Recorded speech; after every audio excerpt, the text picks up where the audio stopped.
திருச்சி அருகே உள்ள மத்திய பாதுகாப்பு படைக்கலன் தொழிற்சாலைகளில் ஒன்றான HEPF தொழிற்சாலைக்கு மின்னஞ்சல் மூலம் மர்ம நபர் வெடிகுண்டு மிரட்டல் விடுத்த சம்பவம் பெரும் பரபரப்பை ஏற்படுத்தியிருக்கிறது. திருச்சி அருகே உள்ள மத்திய பாதுகாப்பு படைக்கலன் தொழிற்சாலைகளில் ஒன்றான HEPF தொழிற்சாலை உள்ளது. இங்கு ராணுவத்திற்கு தேவையான பாதுகாப்பு ஆயுதங்கள் தயாரிக்கப்படுகின்றன. இங்கு நூற்றுக்கணக்கான தொழிலாளர்கள் வேலை பார்த்து வருகின்றனர்.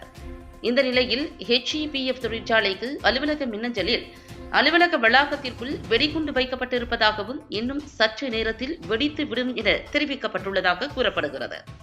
அதன் அடிப்படையில் உடனடியாக சம்பந்தப்பட்ட HEPF பாதுகாப்புத்துறை அதிகாரிகள் திருச்சி காவல்துறையினருக்கு தகவல் கொடுத்துள்ளனர்.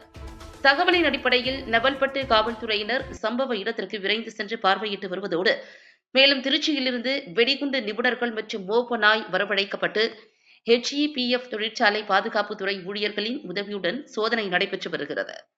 இதனைத் தொடர்ந்து தொழிற்சாலையில் வேலை பார்க்கும் ஊழியர்கள் அனைவரும் வெளியேற்றப்பட்டுள்ளனர். இதனால் தொழிற்சாலை வளாகத்தில் பெரும் பரபரப்பு ஏற்பட்டுள்ளது.